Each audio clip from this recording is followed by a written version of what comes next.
C'est maintenant le moment de décerner le prix du patrimoine Frank Davies. Et qui de mieux pour remettre ce prix que l'ex-président et fondateur du Panthéon des auteurs et compositeurs canadiens, qui, by the way, s'appelle Frank Davies. It's time now to give out the Frank Davies Legacy Award, and who better to present the award but the past president and founder of the Canadian Songwriters Hall of Fame, Mr. Frank Davies.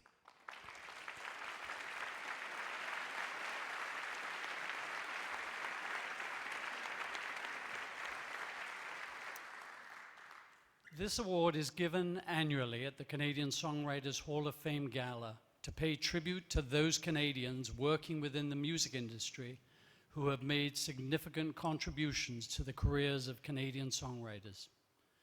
Si la rédaction du livre Roll Back the Years avait été l'unique réalisation de notre prochain lauréat de marque, ce livre seul aurait suffi à lui mériter l'hommage que nous lui rendons ce soir. Recorded sound archivist, discographer, and broadcaster Edward B. Moogk is the recipient of this year's Frank Davies Legacy Award. He wrote Roll Back the Years, his pioneering work in the field of Canadian music. Yet for anyone researching the history of recorded sound and its legacy today, it remains a vital reference. Toute sa vie, Edouard a collectionné des disques, non seulement comme passe-temps, mais avec le sentiment de devoir conserver vivante et pertinente la musique créée dans notre pays. He began his musical career as a drummer in a number of dance bands before spending close to 3 decades in the radio and recording industries. During this period, he managed the record divisions of Gordon V. Thompson and Spartan of Canada and hosted a number of CB shows devoted to records under the professional name of Ed Manning. Given his passion for the subject, he soon became an authority on Canadian music. In 1967, Canada's centennial year, his plan for a permanent archive of Canadian recordings was adopted, and the nucleus of the Library and Archives Canada recorded sound collection, of which he was the custodian through most of the 70s.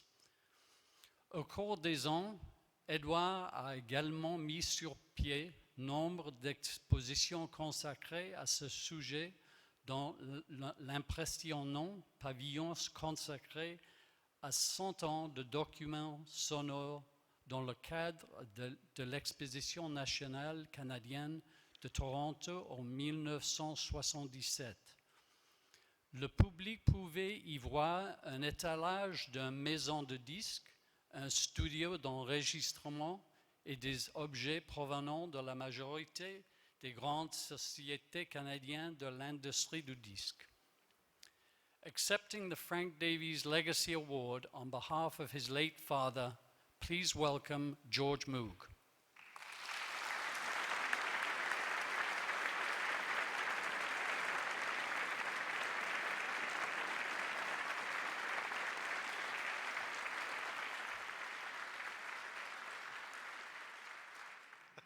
It's my dad. Good evening, and wow, what a feeling to be here present tonight. Not only is it an honor and a privilege, but a very proud moment for myself and several people in the audience. We have Janet Prophet and Deborah Hall, daughters of Edward B. Moogk, our dad. And I am positive that all of you are very, very excited and proud, not only to be here for the celebration, but also to be in a room full of proud Canadians. When my sisters and I received the letter of announcement, we were very confused. We said, wait a minute. Did Dad write any songs? Did he have any songs in the top 20? Well, you know, not until we were further about the guidelines of being introduced to the Hall of Fame did we realize the reason why Dad was even considered. At that point, to us, it was a no-brainer. I look out over the gathering here tonight and wonder how many of you were just kids growing up in a normal household. Kids doing what kids do, moms and dads doing what moms and dads do. Mom looked after us, Dad went off to work. And every Thursday he would drive down to Toronto to the CBC to do his show, Roll Back the Years. To have a house full of records of every imaginable type, manuscripts, 78s, 45s, 33s, 16s, and obviously the vinyl cylinder. Amazing. And of course, we were not really that surprised that it was very normal for us to have shelves full of records by the thousands.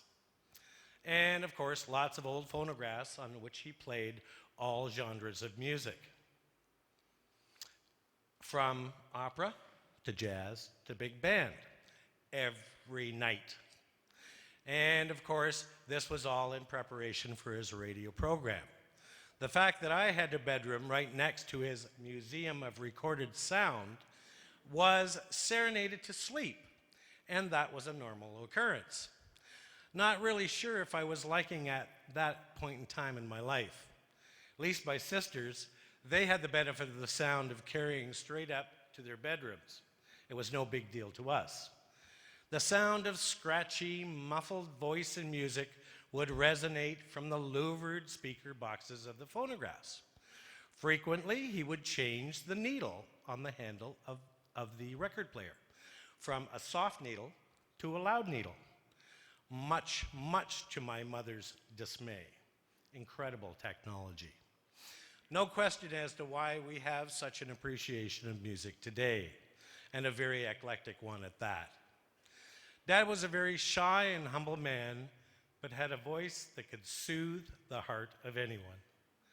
At the time, we did not realize and respect the admiration that he got from friends and acquaintances. His knowledge of music was expansive, and he was known across and beyond Canada for his love and passion of music. My sisters and I know well that if Dad were here tonight, he would accept this award with humble, and he would almost be embarrassed. Yet he would be very proud and dignified with his acceptance of this award. As we have aged, well, some of us have, we have grown to appreciate what Dad has done for the exposure and preservation of Canadian music. His commitment and dedication to the love of music has not been paralleled in the capacity that he has personified. His books, Roll Back the Years, are discographies of Canadian recorded sound, which were used and are used extensively for research by medical students and music buffs alike. They can be found in the Library of Recorded Sound in Ottawa, which he was very instrumental in spearheading in 1972. Along with so many other initiatives and accomplishments, we are so pleased and honored to have this award given to Dad. 30 years, breath, after his passing.